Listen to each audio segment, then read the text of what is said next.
ঢেঁড়স ভাজি আমরা সবাই পছন্দ করি, তবে আমার মনে হয় যে এইভাবে ঢেঁড়স ভাজি খুব কম মানুষই খেয়েছে, অনেকেই জানেই না এভাবে ঢেঁড়স ভাজি করা যায়। এই একটা ভাজি দিয়ে কিন্তু আপনি পুরো প্লেটের ভাত শেষ করে ফেলতে পারবেন, আপনার অন্য কোনো তরকারির প্রয়োজন হবে না। চলেন আজকে আপনাদের সাথে এই ভিন্নভাবে ঢেঁড়স ভাজি রেসিপিটা শেয়ার করি। আসসালামু আলাইকুম, কি অবস্থা সবার? আশা করছি সবাই ভালো আছেন। আলহামদুলিল্লাহ, আমি আপনাদের দোয়ায় অনেক বেশি ভালো আছি। প্রথমে আমি আমার যতটুকু ঢেঁড়স লাগবে ততটুকু ঢেঁড়স নিয়ে নিয়েছি, আপনারা আপনাদের মতো নিতে পারেন কম বেশি। তো আমি ঢেঁড়সটাকে ধুয়ে কেটে নিয়েছি, পাতলা করে কেটেছি, বেশি পাতলা না বেশি মোটাও করে কাটা যাবে না, মিডিয়াম সাইজের কাটতে হবে। তারপর আমি একটা প্যানে তেল গরম করে নিয়ে এর মধ্যে একটু জিরা দিয়ে দিয়েছি, তারপরে দিয়ে দেবো কেটে রাখা সেই ঢেঁড়সগুলো। আমরা নর্মালি যেভাবে ভাজি করি ওইভাবে একটু ভাজি করে নিব, আর কি এটার মধ্যে যে একটা বিজলা ভাব থাকে বা কষ ওইটা যেন না থাকে। তারপর আমি দিয়ে দিচ্ছি এখানে কাঁচা মরিচ, আপনারা যে যেমন ঝাল খান ঠিক সেরকম ঝালটাই দিবেন। আমি যতটুকু খাই ততটুকুই দিচ্ছি, আর আমার মরিচগুলো কিন্তু ফ্রোজেন করা, জাস্ট বের করে ফ্রিজ থেকে আমি এটা কেটে দিয়ে দিচ্ছি। তারপর আমি এখানে একটু নাড়াচাড়া করে নিচ্ছি, আর এখানে কতটুকু হয়েছে আমি এটাই দেখাচ্ছিলাম, বিজলা ভাবটা কিন্তু এখন আছে। তারপরে দিয়ে দিলাম আদা রসুনের পেস্ট, এটা কিন্তু মাস্ট দিতে হবে, না হলে ভালো লাগবে না খেতে। তো তারপর আমি বেশ কিছুক্ষণ এটাকে ভেজে নিয়েছি, এখন এটা হয়ে গিয়েছে, এটা আমি বাটিতে তুলে নিব। তারপর প্যানে আরেকটু তেল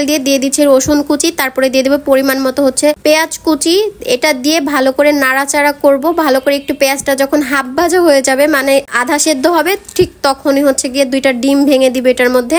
আমি আমার ঢেঁড়স ভাজির পরিমাণ মতো এখানে 2টা ডিম নিয়েছি, আপনারা চাইলে এখানে 3টা 4টা একটা ব্যবহার করতে পারেন আপনাদের ঢেঁড়স ভাজির পরিমাণ মতো। তো যাই হোক, এখানে আমি এগুলো হচ্ছে মিক্সড করে নিচ্ছি। তারপর আমি দিয়ে দিচ্ছি ভেজে রাখা কয়েকটা চিংড়ি, আপনারা চাইলে এটা স্কিপও করতে পারেন, আমার বাসায় ছিল তো আমি দিয়েছি, আপনাদের বাসায় থাকলে দিবেন, না হলে দেওয়ার কোনো দরকার নাই, বাট টেস্ট একটু ভালো হয় তাই। তারপর পরিমাণ মতো লবণ, হলুদের গুঁড়া, ধনিয়ার গুঁড়া দিয়ে সবকিছু ভালোভাবে মিক্সড করে নিব। আর আমি কিন্তু ঢেঁড়স ভাজি করার সময় কোনো রকম লবণ অ্যাড করিনি, তো এখানে সবকিছু পরিমাণ মতোই দিয়ে নিয়েছি যেন ঢেঁড়সটার সাথে মিক্সড হয়ে যায়। তারপরে সেই ভেজে রাখা ঢেঁড়সটা আমি এখানে দিয়ে এখন ভালোভাবে এটাকে নেড়ে চেড়ে নিব, যেন সবকিছু ঢেঁড়সের সাথে মিশে যায়, মনে হয় না যেন এটা আলাদা আলাদা ভাবে প্রসেস করা হয়েছে। তো যাই হোক, এভাবে ভালো করে নাড়াচাড়া করে নিতে হবে কিছুক্ষণ, এটা আমি 5 মিনিটের মতো ভেজে নিব। তারপরে আমি দিয়ে দিব চিলি ফ্লেক্স উপর দিয়ে, যারা বেশি ঝাল খান তারা দিতে পারেন, এটা না হলে স্কিপও করতে পারেন। আমার ঢেঁড়স ভাজি করলে সাথে শুকনা মরিচ অথবা শুকনা মরিচের গুঁড়া লাগে, আর যারা ঝাল কম খান তারা কিন্তু এই চিলি ফ্লেক্সটা স্কিপ করতে পারেন। তারপর আমি এটা 1 মিনিটের মতো রান্না করে নিব, আমার কিন্তু এখানে রান্না শেষ।